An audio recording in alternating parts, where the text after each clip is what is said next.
He was just a kid in a wheelchair when two fake HOA officers slammed into him and broke his leg for supposedly running a red light. But before they could disappear, his 72-year-old grandmother stepped outside and, without laying a single hand on them, made them tremble in fear. What followed stunned millions. But let's start at the beginning. Maple Ridge was the kind of neighborhood that gave you a sense of peace. Tree-lined sidewalks, American flags waving proudly on porches, and front lawns so perfectly trimmed you'd think they were inspected by World War II veterans. Saturdays were sacred, grills smoking in backyards, sprinklers dancing across green grass, and kids with sidewalk chalk turning driveways into artwork. 13-year-old Jordan Ramsey lived for those Saturdays. Born with muscular dystrophy, he had limited use of his legs, but that never slowed him down. His electric wheelchair, a sleek black model decorated with dinosaur stickers and a comically loud horn, gave him the freedom he needed. That afternoon, the wind in his face, a cold root beer in his cup holder, Jordan felt like he could fly. He zipped past the Wallace mailbox, waved to old Mr. Godwin tending to his begonias, and cruised toward the corner at Sycamore Lane, a quiet intersection with a faded crosswalk, no light, no stop sign. The only sound was the soft whir of his wheels and birds chirping overhead. Then came a growl. A black Dodge Durango with tinted windows and no plates jumped the curb and skidded to a halt in front of him. Two men jumped out fast. Not with concern. With purpose. They wore navy blue uniforms, clean and crisp. The patches across their chests read HOA Enforcement Division in bold, white letters. But there were no name tags. No badges. Just mirrored sunglasses, combat boots, and the swagger of men used to people not asking questions. Jordan slowed his chair. "Stop right there," barked the taller one, square-jawed with a crew cut. The other, heavier with a bald head and clenched fists, looked like he hadn't smiled in a decade. "You just ran a red light, kid," the bald one growled. "There's no light here," Jordan replied, confused but polite. His mom taught him manners even under pressure. "That's what they all say," the tall one sneered. "You're endangering the neighborhood. Sidewalks fall under HOA regulation." He didn't finish. The bald one reached behind Jordan's wheelchair and yanked it hard. The chair lurched, front wheels scraping across the pavement. Jordan screamed. Then came the kick. A full steel-toe boot slammed into the frame and into Jordan's resting leg. Crack. The sound rang out. Everything paused for a heartbeat. Then Jordan screamed again, his voice high and cracked with raw agony. Curtains twitched. Windows creaked open. But no one came out. Except one. From 20 feet away in a modest single-story home, Nora Ramsey saw it all from her window. Jordan's grandmother didn't gasp. Didn't flinch. She watched her grandson fold inward, clutching his broken leg, while the men barked about citations and compliance. Nora had spent 25 years ringside as one of the most respected cutwomen in MMA. She'd reset dislocated shoulders, stopped arterial bleeding, and stitched faces under the roar of Vegas lights. She knew pain. She knew trauma. But more than anything, she knew control. What she saw now wasn't control. It was cowardice dressed in polyester and bravado. She stood, calmly set her tea aside, and opened the drawer beside her recliner. Her old gym bag waited. Still packed, just in case. She slung it over her shoulder, opened the front door, and stepped outside. Jordan's world was white-hot with pain. He reached for his joystick. It wouldn't move. The chair frame was bent. His leg throbbed, blood seeping through his jeans. "You're lucky we don't impound this thing," the bald man snarled. I didn't do anything," Jordan sobbed. "Excuse me," came a voice. Calm. Low. Sharper than glass. Both men turned. There stood Nora. 72 years old, in a charcoal tracksuit and orthopedic sneakers. Silver hair in a tight ponytail. One hand held a cold pack. The other, a sleek, steel-core wooden cane.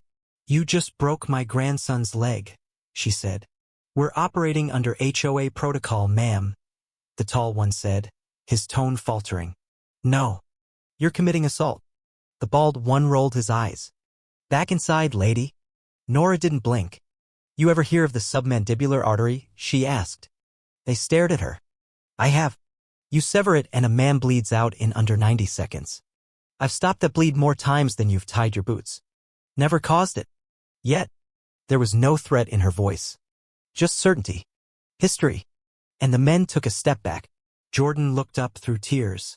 Grandma, they're scared of you. Nora smiled slightly. Good. The moment changed. She wasn't fast. She didn't need to be. Every step she took was deliberate. Her cane, reinforced for ring work, hit the pavement with a metallic note. Not support warning. He resisted, the bald one muttered. In a wheelchair, she snapped. She was close now. She saw Jordan's pale face, his hands trembling. The tall one raised his clipboard. This area is under HOA emergency traffic protocol. No, Nora said. Maple Ridge dissolved its HOA 2 years ago, after a class action suit. You're impersonating authority. That's a felony. The bald man growled. Lady, another word and what? You'll break my leg too? You picked the wrong house. The wrong family. The tall one shifted. Ma'am, if you don't step back, we'll detain you. Try it, Nora said, leaning slightly on her cane. But you'll need a dentist afterward. That's when the hum of camera phones kicked in. Mr. Godwin from across the street was filming. So was the high school girl with earbuds. So was the single mom with a grocery bag. You're not police, Nora said. You're bullies with clipboards. The bald one stepped forward again. Crack. Nora's cane slammed into the pavement between him and Jordan's chair. Everyone flinched.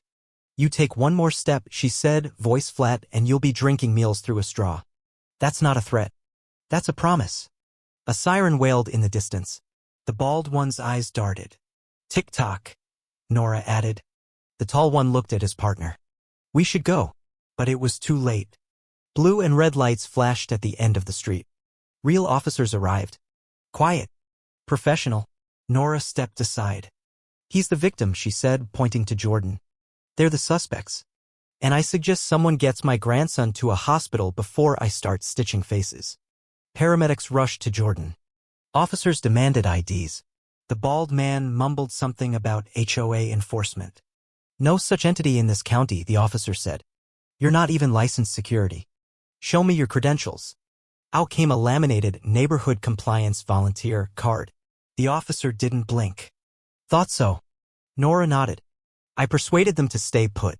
My cane helped. 2 more patrol cars arrived. EMTs stabilized Jordan. Mr. Godwin offered his footage. So did others. One woman live-streamed. Fake cops just broke a disabled kid's leg and his grandma shut them down with a cane. The fake cops were cuffed. Not because they resisted. Because it mattered. As they were led away, the bald one looked at Nora. We didn't mean to hurt anyone. You kicked a wheelchair, she replied. Tell it to the DA. Turns out Nora was right about more than just the fake HOA. Her old contact, Nick, now a homicide detective, confirmed similar scams statewide. Within days, 5 more arrests followed. The ringleader, Carson Royce, a disgraced security contractor, was caught outside Bakersfield. He'd been selling fake citations and compliance permits for months. In court, Nora testified with quiet authority. Dressed in a dark suit, silver hair immaculate, she stood taller than the judge. The jury needed no convincing. The footage, the witnesses, the injuries, it was all undeniable. Carson was sentenced to 7 years. Others received their share of justice. Back home, neighbors waved more often. Teenagers pointed her out in awe. Someone left roses on her porch with a card that read, "To the woman who broke them without lifting a hand." But the best moment came when Jordan returned from the hospital. "Grandma," he said, "can we go to the corner? I want to finish my ride." She nodded. Together, they went. Jordan pulled a piece of chalk from his pocket and drew a dinosaur. Below it, they painted a mural. Here a boy stood and didn't back down. Here a woman stood and didn't need fists to fight. Here, we stand together against fear. It became a landmark. State legislation followed. New penalties for impersonating community enforcement. The bill was unofficially called the Ramsey Act. Asked to testify, Nora declined. "I've said enough," she told the official. "My grandson just started painting again and I've got a porch swing to fix." When asked if she feared retaliation, she replied, "Only from running out of tea." "And regret?" She paused. "Only that I didn't crack their egos sooner. Because sometimes the loudest punch is a grandmother's silence, and sometimes courage doesn't roar. It walks out with a cane and says, 'Not today.'"